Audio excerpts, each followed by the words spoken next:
and welcome to the Central Church podcast. I'm Brooke, and here with me I have Monique Gaynor and Brian McInnes from the Healing Haiti organization.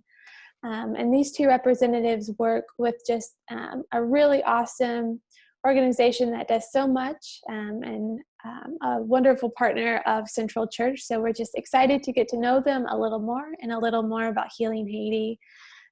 But first, before we dig in a little more, I'd love for everyone listening just to get to know these guests a little bit more. So Monique, could you just tell us a little bit about you? Sure. Like you said, my name is Monique and I am the Director of Missions for Healing Haiti. And I am born and raised in Minnesota. I have a wonderful husband who is my high school sweetheart. We have two amazing daughters and three wonderful grandchildren. And I was able to join Healing Haiti in 2017. I went on my first trip in 2014, and God just rocked my world. And so I've been honored to be in my role since 2017. So yeah, thanks for having me. We're pleased to have you. And what about you, Brian? Well, yeah, again, thank you so much for having me. I've never been to Maine. It's like one state that's on my wife's and my bucket list. So, and I'm planning to come up at some point in the near future and to visit. So, but yeah, my name is Brian. I am the Director of Partner Development for Healing Haiti.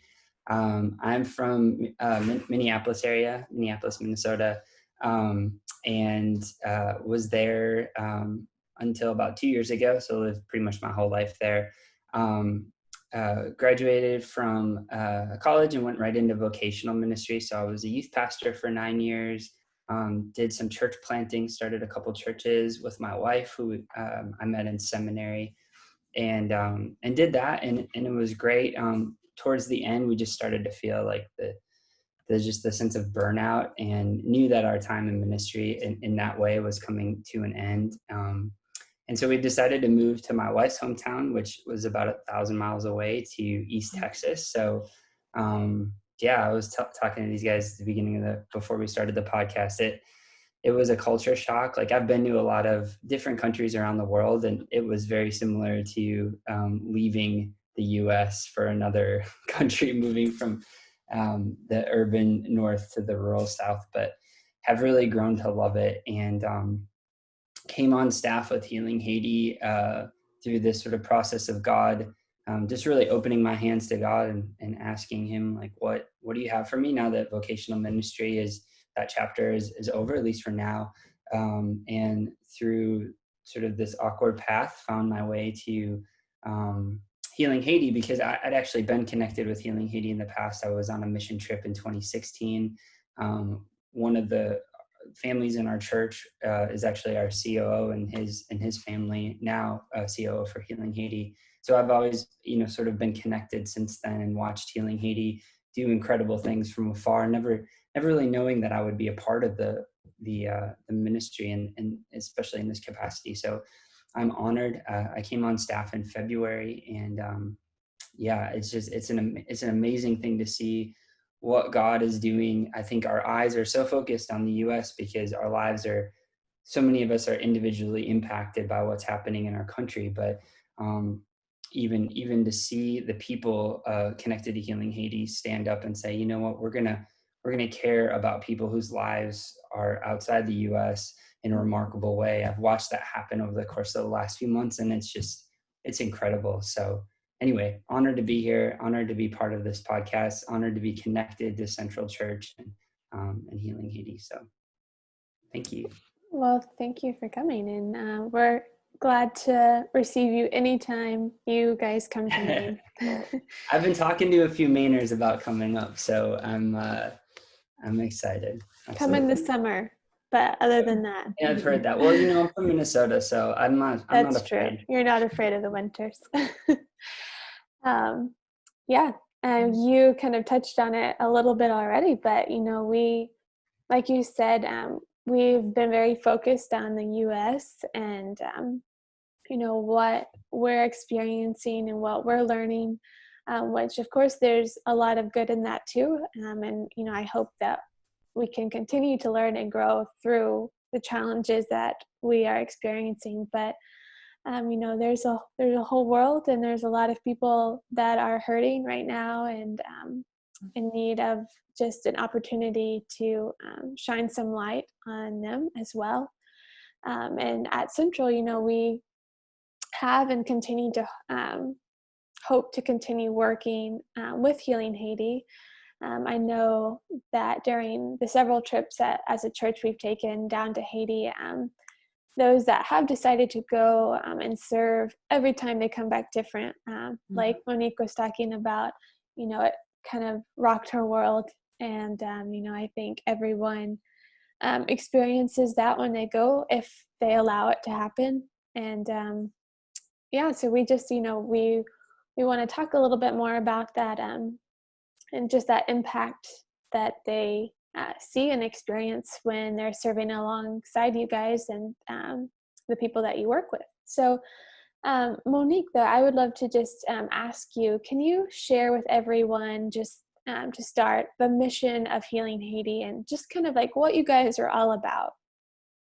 Yeah, it's a loaded question, and Yeah, there's a sure. lot to the ministry, but I just wanted to just really briefly kind of talk about the history too. And the history is that Healing Haiti was founded in 2006 by a husband and wife who, the same thing, they went to Haiti, they were called, and their eyes were opened and their world was changed. And so they started the ministry, founded the ministry of Healing Haiti, and so much has happened in that time. And in 2010, they planted a church in Titanier called Grace Village, and a school. They opened a school and they opened a clinic. And so much in just that 10 years from 2010 to today has happened. And so I'll just briefly go over some of the things that we have. We have 2 churches. We have 2 clinics, we have 2 schools, we have a water ministry, we have a bakery and a restaurant.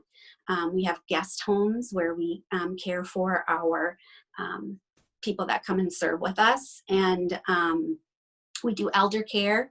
And so out of all of that, that's to say that we do all of these things because God has opened these doors for us, and what we want to see is we want to see lives changed. We want to spread the gospel, and we want to serve the people of Haiti, and we want to see families strengthened. We believe that the world is a better place when families are strengthened, so we do that through job creation, like our bakery and our restaurant. We believe in education, so we have schools for people who might not have the opportunity to go to school.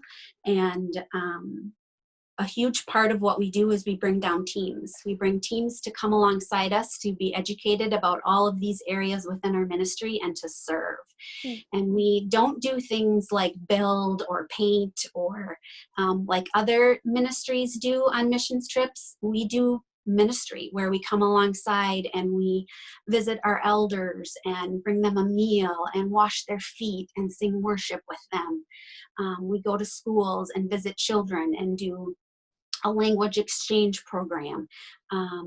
We go to remote villages in areas of Haiti and come alongside and serve their community leaders. And it's about relationship.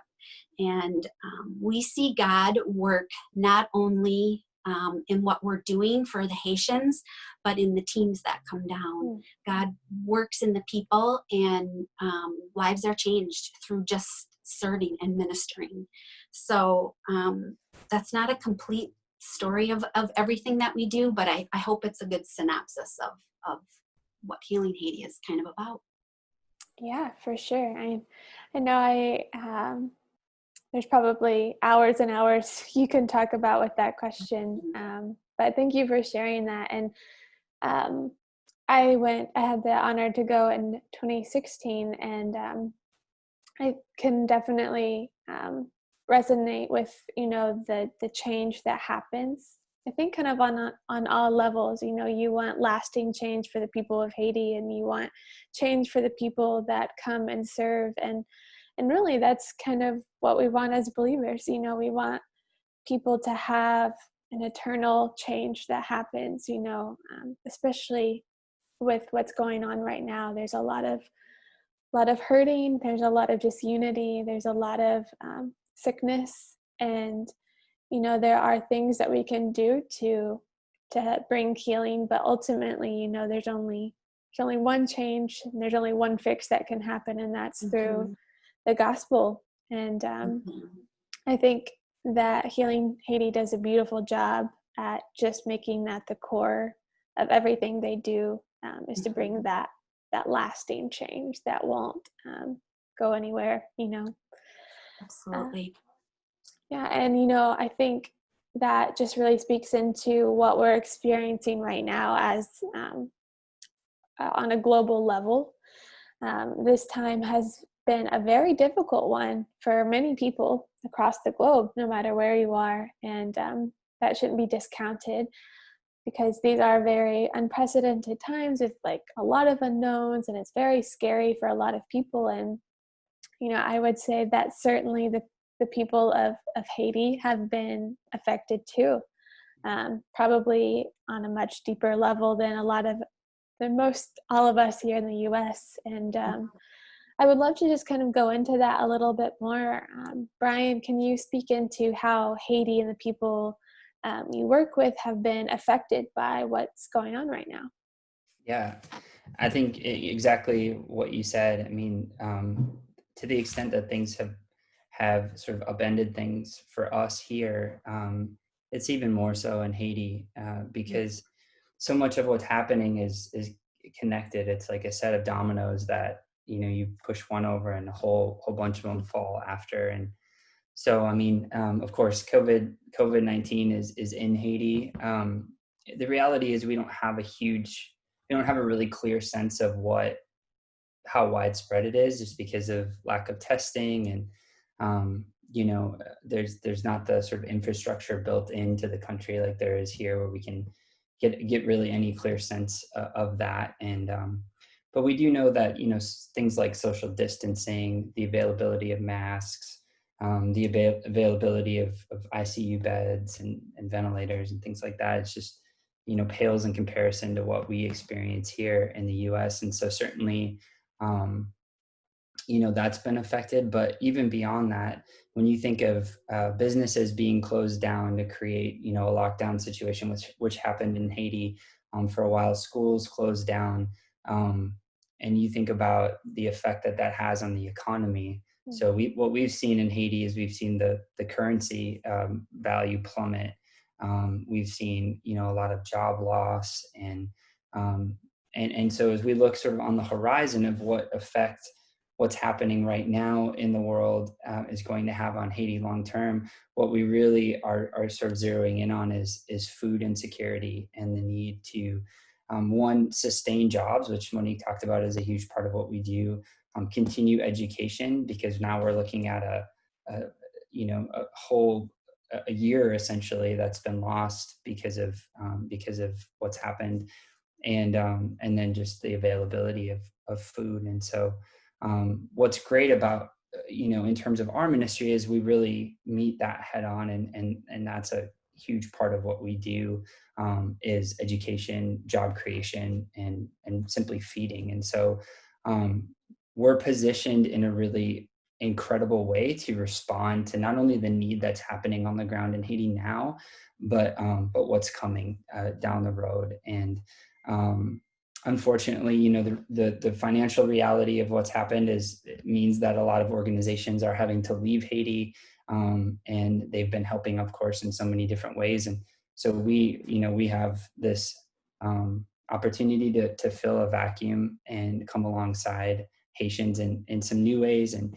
expanding ways. And what's amazing from our vantage point is that all of life, like we're really convinced that all of life is about discipleship. So whether we're talking about feeding people or creating jobs or education, all of that is a part of the discipleship process and needs to be undergirded by a commitment to Christ. And And so the churches are front and center for us, and figuring out, and we don't have it figured out by any stretch of the imagination, but trying to figure it out in terms of what does it look like to equip our churches. Monique mentioned the two churches that we have, to respond and be that light that they're called to be in the midst of a really challenging situation. And so it's not as easy as, okay, well, how do we plant a church in the US? Let's just do that in Haiti, because obviously it's a different reality. There's different cultural realities and resources that are available. And so, as is the case probably at Central, Healing Haiti, the churches, Grace and Hope Church, they've had to think about, okay, what does it look like to pivot? Because just like Central, we're trying to practice social distancing. We can't have large gatherings in our churches, and so with that, there's this new sort of emphasis on, okay, the church is really about discipleship. It's really about ministering to the needs of people in the name of Jesus and equipping people in their relationship with Christ. And sometimes I think the buildings and the programs, we can kind of lose sort of the simplicity of what the church is called to be. So my hope is that we are going to have and we're starting to see this already, a renewed focus in regard to the church being front and center, and the ways in which we as a ministry can come alongside the people of Haiti to be a support. Like Monique said, we don't do building projects or painting, and the reality is that that's because Haitians can do those things. And so instead of taking away a painting job from a Haitian because we're sending groups down there to paint, we're asking the question, what does it look like to actually empower the Haitian people to do ministry? And how can we, in a sense, get out of the way so that they can do what God has called them to do? And so that's who we strive to be. In the midst of COVID-19, so between March and right now, we embarked on a capital campaign called Stand in the Gap.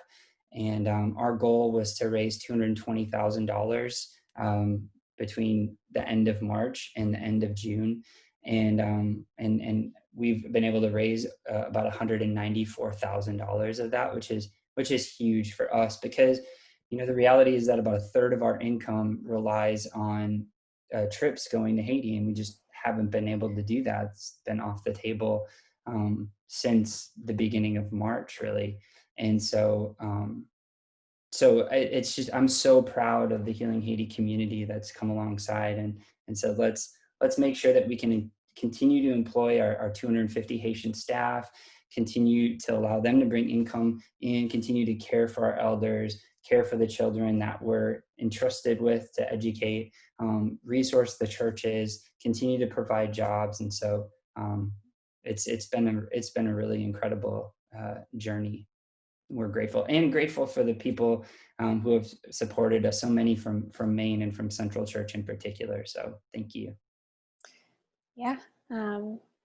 There's so much of what you just said that I just agree with so much. And you really have touched on a lot there, that yes, the world is very broken. And I think you see that very firsthand in Haiti. And we know with just the poverty and sickness, and, you see that this is not what God had originally set up,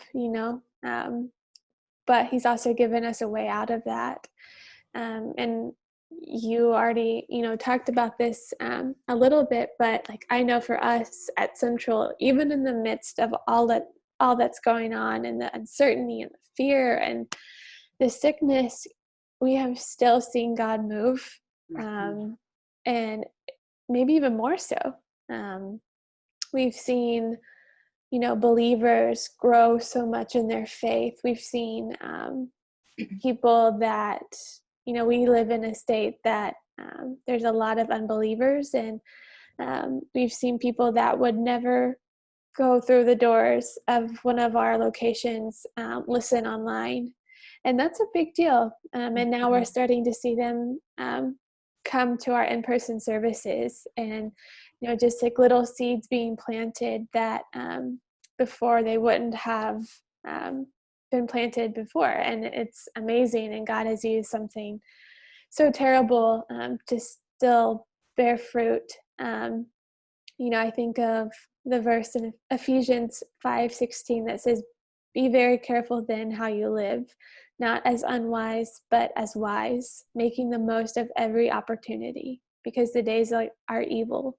Therefore, do not be foolish, but understand what the Lord's will is." And we really believe that God has given us an opportunity, and that we want to be wise and follow his lead. And I think that Healing Haiti would very much agree with that, and just the little bit that Brian just shared.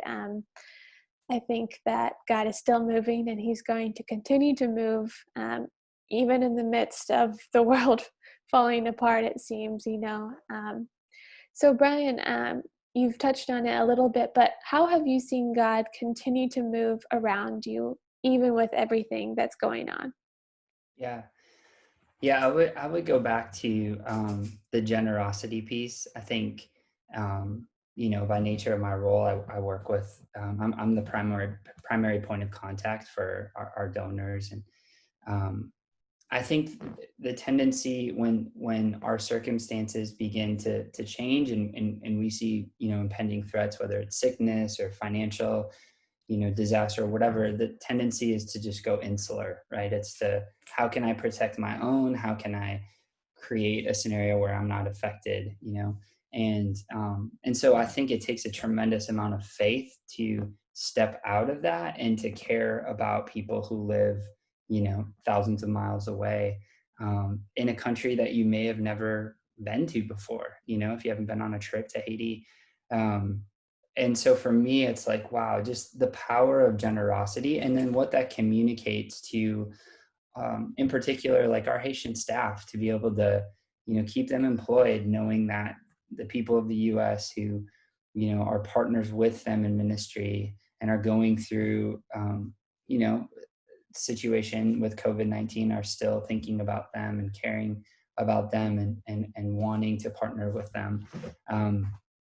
So that's been a huge part of it. And then watching our staff in Haiti and watching them continue to serve, putting themselves at risk, because they're out there, they're caring for people, and we're doing the best that we can, to we have a sewing pod, where we're employing women who are making masks for our staff and for the people of City Soleil. So we're trying to take those precautions, but at the same time, it's like, when you're at Water Truck and you're providing water for people that don't have any in City Soleil, you're just, it's just hard to do social distancing sometimes in those situations. So our staff are there, and they're putting themselves at risk, and they're loving and serving, and we're thankful for them, and they're teaching us how to step beyond our fear, and trust that, if we're obedient, and our hearts are aiming to honor God and honor people, then God will protect us and provide for us. And so, yeah, and we've seen salvations, we've seen baptisms in the midst of COVID-19. We've seen, I think, a renewed connection between our Haitian staff and our U.S. staff, and we're partnering together, doing leadership development, doing pastor training, and stuff like that. So it's brought us together as a team, I think, because we can't go 100 miles an hour every day like we were, our ministries used to doing. So those are just a few things. Those are big things. Yeah, I think, what you said, the generosity, and the staff's just like continuing to serve, just in humility and love, is just a beautiful reflection of who we serve ultimately. God, a God who is generous and loving and humble. And I thank you for sharing. And Monique, I'd love to hear how you also just have seen God continue to move with everything that's going on. Yeah, sure. Brian touched on a lot of it. I think the most exciting thing for me is to see our staff get out and serve and to do things and to prove to us that ministry can continue. Even though we don't have teams in Haiti right now, ministry is continuing, and that their heart is for the same things, that they want to see people cared for and loved on. I think one other cool thing is we're seeing our churches go outside of our walls, and Brian touched on this a little bit as well.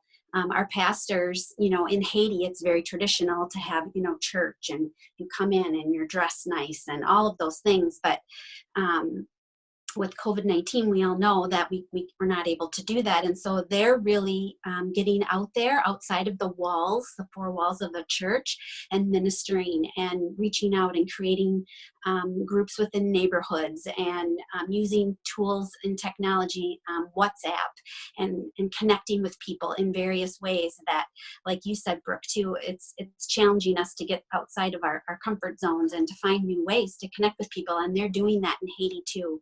And I think that's really exciting to see God continue to move in those ways. Definitely. The church doesn't stop even when Right. four walls are shut. Absolutely.